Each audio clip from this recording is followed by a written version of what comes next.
विश्वानि देव सवितर्दुरितानि परासु यद्भद्रं तन्नासु।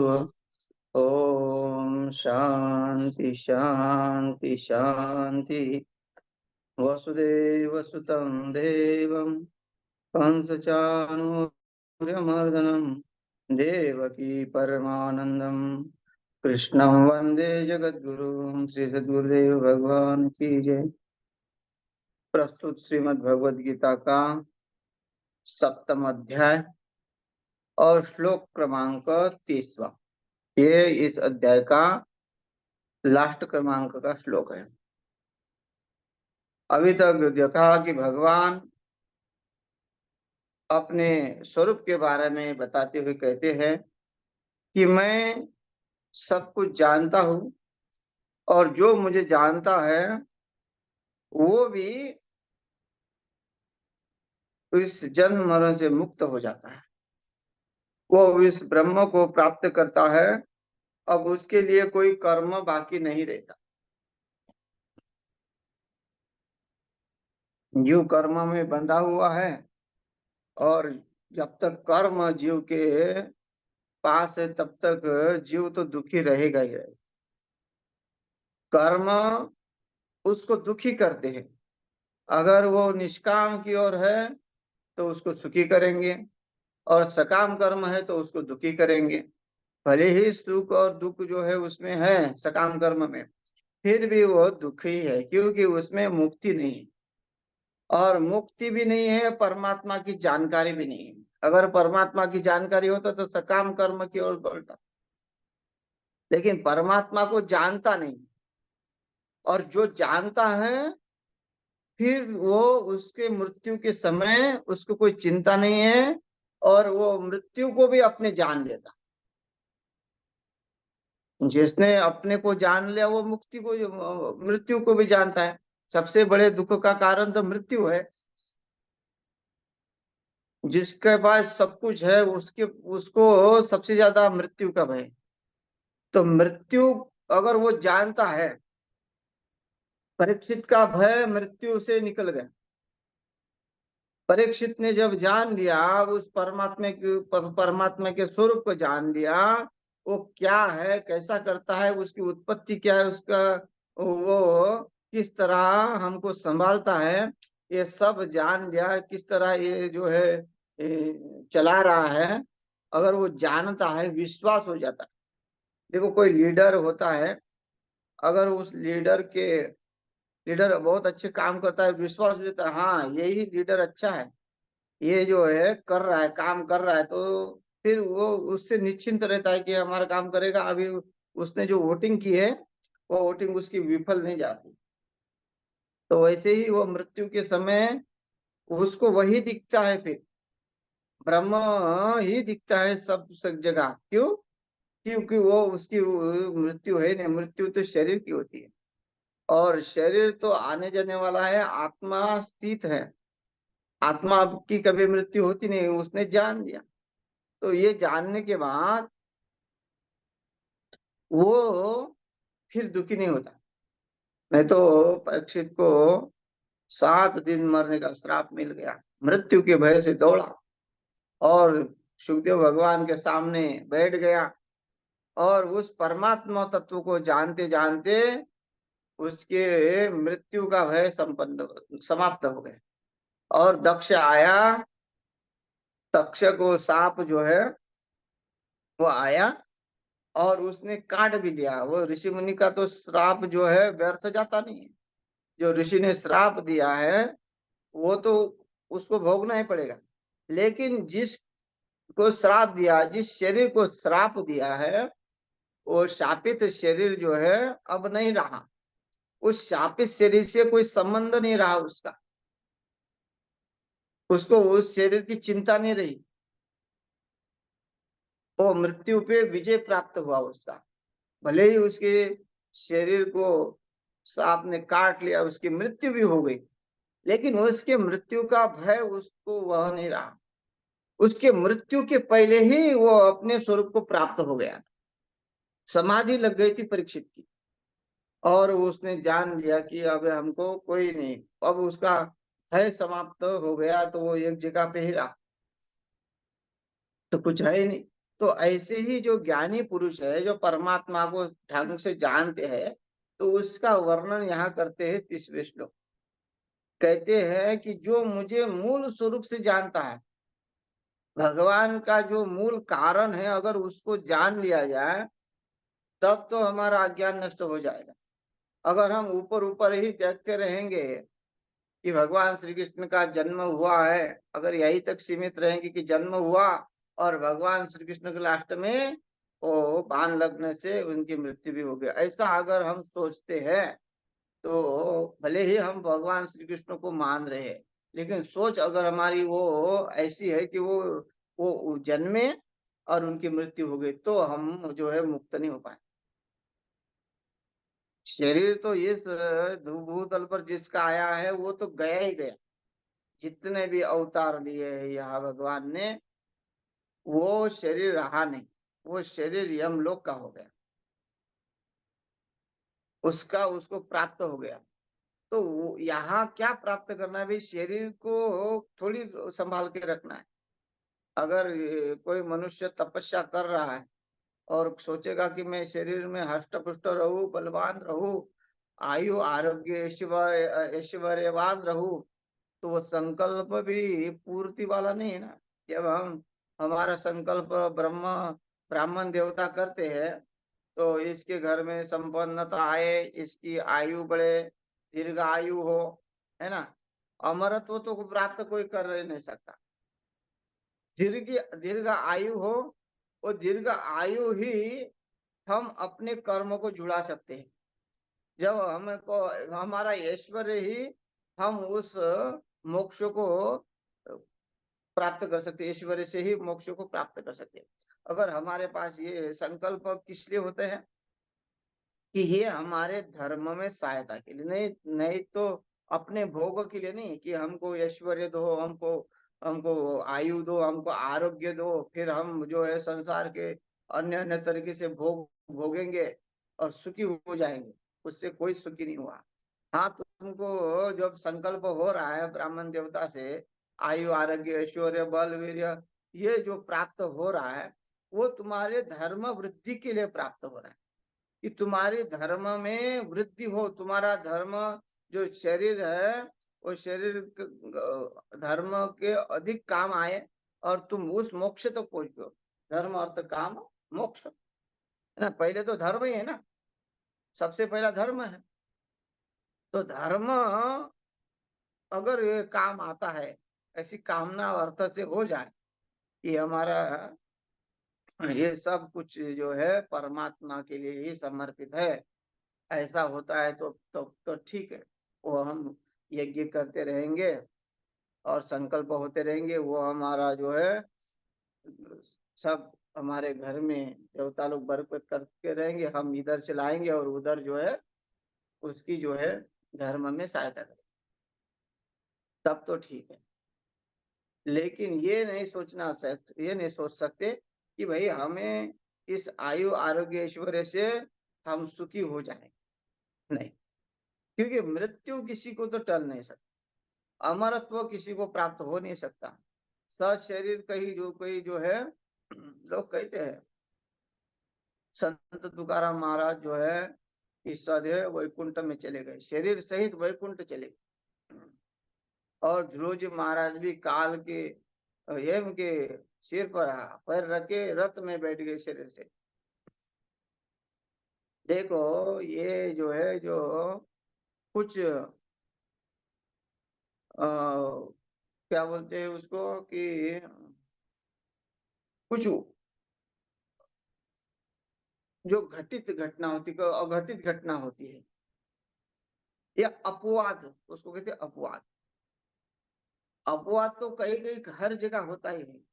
तो उस उतने को लेके या फिर उनके शरीर में अगर वो चले भी गए, तो वो कहीं ना कहीं तो वहां उस शरीर के बदले में वो वैकुंठ में गए, दर्शन करके आए होंगे, और कहीं उन्होंने अपने अवतार लिया, क्योंकि संत महात्मा तो अवतार लेते रहते हैं हर जगह। तो वो शरीर जो है जैसे बदलता रहता है। गोरक्षनाथ भी अपने शरीर को बदलते रहते थे। योगी पुरुष जो है अपने शरीर को साथ में लेके जाके भी वो दूसरा शरीर बदल सकते हैं, उसको छोटा या बड़ा कर सकते हैं, वो उसमें सामर्थ्य होता है। ऐसे अगर हम मान सकते हैं, लेकिन इस मृत्यु लोक में जो भगवान, भक्त तो है, भक्त में भगवान से भी सामर्थ्य हो जाता है, लेकिन भगवान तो यहाँ कोई भी आए अवतार, उनका शरीर जो है यही पड़ा रहा। तो इसलिए ये हम उसको जानने के लिए हम क्यों कह रहे हैं, क्योंकि किसी की मृत्यु टल नहीं सकती है, और मृत्यु टल नहीं सकती, और तो मृत्यु हमें उस समय वो प्राप्त करना है, मृत्यु के समय उसको जानना है।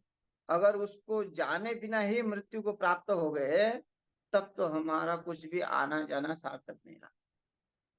अगर वो हम मृत्यु के समय, यहाँ कहते हैं उस इस श्लोक में बताते हैं, सादि भूतादि दैवम मां सादि यज्ञम च ये विदुः प्रयाण काले पिच माम ते विदुर्युक्त चेतसः। है ना, प्रयाण काले पिच माम ते विदुर्युक्त चेतसः, वही बुद्धिमान है, वो जानने वाला। क्या? कि वो मुझे मृत्यु के समय, प्रयाण काले में अंत काल में भी जानते हैं। प्रयाण काले का अर्थ है जब जाने के पहले। प्रयाण काल का अर्थ है कि एकदम मरते समय नहीं है। प्रयाण काले का अर्थ है कि मेरे मृत्यु के समय ही, उसके पहले, तक मृत्यु आने के पहले ही वो मुझे प्राप्त कर लेता है ना। नहीं तो मृत्यु के बाद क्या प्राप्त करेगा। इसलिए उस परमात्मा को वो ब्रह्म रूप में देखता है। जब मृत्यु होती है उसकी, तो वो दुखी नहीं होता, क्योंकि वो ब्रह्मविद ब्रह्म भवति, वो ब्रह्म का चिंतन करते करते ब्रह्म स्वरूप हो गया, ब्रह्म की अनुभूति करके जा रहा है, ब्रह्म का आनंद लेके जा रहा है। तो क्यों जा रहा है, क्या किया ऐसा उसने? उस परमात्मा को उसने मूल से जाना, और जब मूल से जानेंगे तभी हमारा अज्ञान नष्ट हो जाएगा। नहीं तो हम इधर उधर की बहिरंग साधना जो करते हैं, या आर्थिक परिस्थितियों को सुधारने की साधना जो होती है, लोगों के लिए तोड़ के टाट के जो इकट्ठा करके उसमें हम आगे बढ़ रहे हैं, तो हमारा मोक्ष से पीछे छूट जाता है। जो अंतकरण जब तक पूर्ण रूप से जो है उसको नहीं पकड़ता, उसको पूर्ण रूप से नहीं समझता है, तब तक अंतकरण खाली रहता है। फिर अंतकरण में ये संसार बैठा हुआ रहता है। संसार फिर ये संस्कारों को जगाता है और एक कार्य कराता है। तो इसलिए उस परमात्मा को हमको मूल से जानना है। तो यहाँ कहते हैं सादि भूतादि दैवम मां सादि यज्ञम च ये विदुहु। विदुहु, विदुहु दो बार शब्द है। पहले तो सादि यज्ञम च ये विदुहु, और अलग अलग तो शब्द है नहीं, अर्थ तो एक ही है।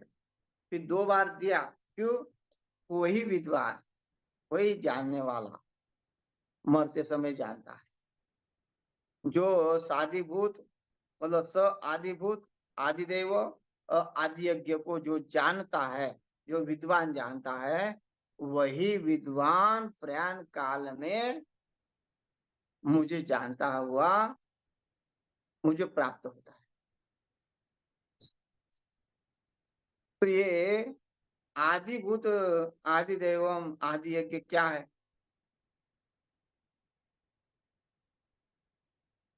तो यहाँ कहते हैं कि जो आदिभूत, आदि भूत आदि एवं माँ, आदि एवं माँ, जो भगवान सब में है, सब भूतों में, चराचर में व्याप्त है, जिसके जिसका कोई ऐसी जगह शेष नहीं है जो ऐसा किसी में है नहीं है। ऐसा जो जानता है, जो जिसमें सब जगह हिरण्यगर्भ समवर्तताग्रे भूतस्य जातः पतिरेका आशित, इस तरह उसको जो जानता है कि ये सब कुछ करने वाला है, धरने वाला है, ये इसके बिना कोई पत्ता भी नहीं हिलता, ऐसा जिसका निश्चय परिपूर्ण हो गया है, वो आदिभूत आदिदेव, जिसके जो जिसने सब कुछ उत्पन्न किया हुआ है, जो सब में है और सब उसने उत्पन्न किया हुआ है। पहले कोई आकार नहीं था, है ना। आदिभूत में क्या है, वो आकार नहीं है,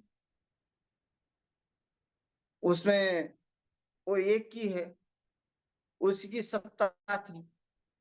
फिर ये अलग अलग सत्ता कहाँ से आ गई, तो बोलते हैं कि आदिदेव जो सबका आदि था, उसने ये सब कुछ किया। जो हमको दिख रहा है ये प्रपंच, इस प्रपंच का मूल कारण वही आदि। उसके पहले वो सब में सत्ता रूप में था, लेकिन प्रकट नहीं था। सब सब मतलब ब्रह्मांड में सब भरा हुआ वो तो था, लेकिन प्रकट नहीं था। फिर उसकी इच्छा हुई, एको हम भविष्याम, ऐसा जो जानता है कि पहले कुछ न होते हुए भी वो था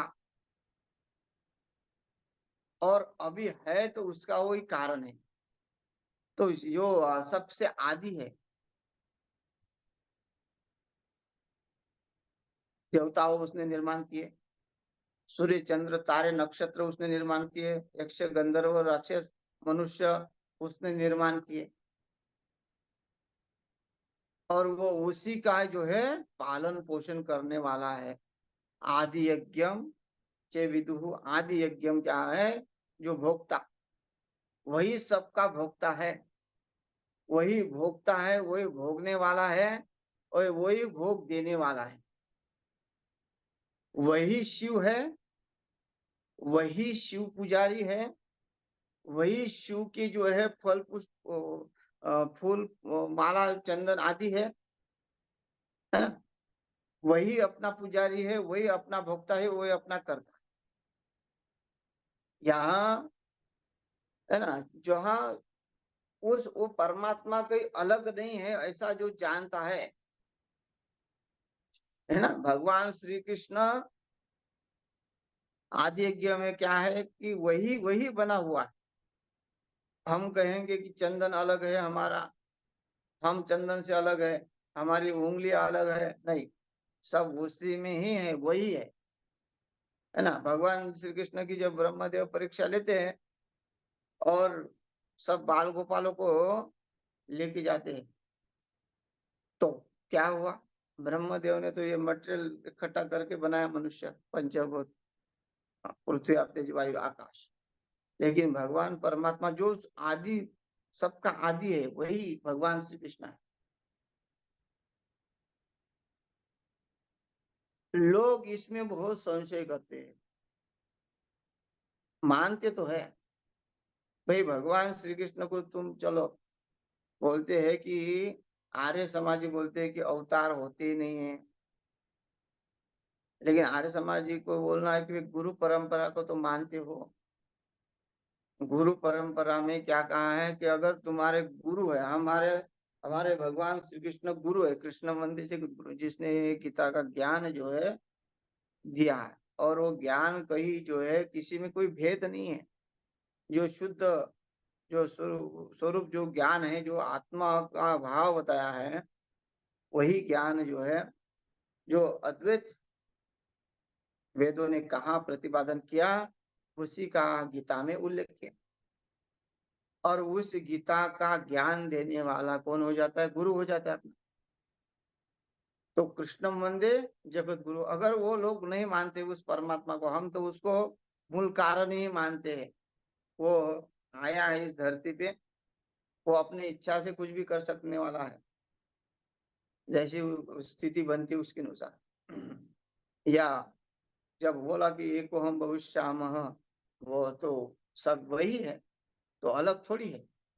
तो उसमें कौन सा अलग हो गया भगवान श्री कृष्ण। दूसरी बात यह है कि अगर तुम उसको महापुरुष भी मान रहे हो, तो महापुरुष तुम अगर गीता को मान रहे हो, गीता को भी मानते हैं वो लोग, कुछ लोगों को मानते हैं, कुछ लोगों को नहीं मानते। पर जो जिसने भी श्लोक मानते हैं, गीता के जितने भी श्लोक मानते हैं, तो वो तो मानना मतलब क्या हुआ कि तुम उनको गुरु मानते हो। भगवान श्री कृष्ण तुम्हारे गुरु है। और हम गुरु को क्या कहते हैं? गुरु ब्रह्मा, गुरु विष्णु, गुरुदेव महेश्वरा। गुरु साक्षात परम ब्रह्म। पर ब्रह्म जो होता है वही तो आदि मूल है। जब हम उन्हें कह दिया गुरु साक्षात पर ब्रह्म, जो पर है, सबका निर्माता है, सबका करता है, सबका पालन पोषण करने वाला है, सबका सृजन करने वाला है, सबका जो संहार करने वाला है, वही पर ब्रह्म। तो जब पर ब्रह्म हो गया है, तो इसलिए तो गुरु की पूजा करो, गुरु की आराधना। हम गुरु में ही सब कुछ देखते हैं, और किसी को भेजने की जरूरत नहीं है, क्योंकि साकार रूप में गुरु जी है, वही हमारे जो है सर्वभूत है। क्योंकि हमने उसको पर ब्रह्म माना, मतलब सृष्टि का जो है मूल कारण उसी को माना हम। तभी तो हम श्लोक बोलते हैं, गुरु साक्षात पर ब्रह्म अखंड मंडलाकार व्याप्तम येन चराचर, है ना। व्याप्तम येन चराचर, उस तत्व को हम, उस गुरु को व्याप्तम येन चराचर मानते हैं। तभी तो उसको क्या कहते हैं, तत्पदम दर्शिते में तस्मै श्री गुरुवे नमः। जो व्याप्त है उसी हम उसी के अनुसार चलेंगे, उसी को उतना मानेंगे, उसी को हम नमस्कार करते हैं कि जो चराचर में भरा हुआ है। तो ऐसे में भी भगवान श्री कृष्ण जो भी जिसका गुरु है, वो पर ब्रह्म जिसको हम मानते हैं, वही पर ब्रह्म है, वही सृष्टि का कारण। अगर हम भगवान कहते कि मैं हर एक कण कण में हूँ, तो हमारे गुरुदेव भगवान में कौन, शैतान थोड़ी आएगा। वो भी प्रकृति के जो मूल कारण, वो गुरु है हमारा। और वो गुरु को अगर हम पूर्ण रूप से मानते हैं, तो वो हमें ज्ञान के दीपक जो हमें जो हम जलते हैं, हमारे अंदर ज्ञान का दीपक जलेगा, सब जगह का अंधकार नष्ट हो जाएगा। भगवान शंकराचार्य के जो शिष्य थे त्रोटकाचार्य, वो कहाँ पढ़ाई करते थे, लेकिन उन्होंने अपने गुरु को पर ब्रह्म माना कि यही वो तत्व है जो सब में है, सबको प्रकाश दे रहा है, तो मुझे कैसे अंधकार में रखेंगे। जब वे दृढ़ता है, निश्चय है गुरु के प्रति, ये नहीं है कि हम गुरु ज्ञानी है और हम कुछ नहीं करे, खाली इधर उधर काम करे, वो एक श्रद्धा का विषय है कि ऐसा भी हो सकता है। नहीं तो शास्त्र छोड़ के, सब छोड़ के गुरु भी पड़े गए, और हम सोचेंगे कि हम तोटाकाचार्य बनेंगे, कुछ नहीं करेंगे तो हमारे ऊपर कृपा, ऐसा नहीं है। वो तो अनायास हो जाता। उतना भाव होना चाहिए, उतनी समर्पिता होनी चाहिए। अगर समर्पिता कुछ भी संशय है मन में, तो हमको शास्त्र जरूर पढ़ना है, गुरु के मुख से जरूर श्रवण करना है। और जब तक हम श्रवण नहीं करते हैं, तब तक हमको आदि आदि भूत आदिदेव और आदि यज्ञ क्या है ये समझ में नहीं आएगा, और हमारे बुद्धि का निश्चय नहीं हो पाएगा। और बुद्धि अगर निश्चय नहीं करती, तो संशय में पड़ी रहेगी, और संशय में पड़ने से क्या होता है, जन्म मरण का चक्कर हो जाता है। और जन्म मरण के चक्कर से संसार का भयंकर दुख जो है झेलना पड़ता है। इसलिए उस परमात्मा को जो तत्व से जानता है, वो मृत्यु के समय निर्भय हो जाता है। यही इस श्लोक का अर्थ है। तो यह कहते हैं कि साधिभूत जो सबसे पहले था, जिस समय कुछ भी नहीं था, और जिसने सब कुछ उत्पन्न किया बाद में, और वही जो है सब में चराचर में व्याप्त हो गया। ये इसका अर्थ है। और वो यज्ञ का अर्थ यहाँ लेना है कि वो भोक्ता बन गया, वही कर्ता बन गया, है ना। शादी आदि यज्ञ का अर्थ होता है कि वही सब कुछ ग्रहण करने वाला है, खाने वाला भी वो है और खिलाने वाला भी वही है।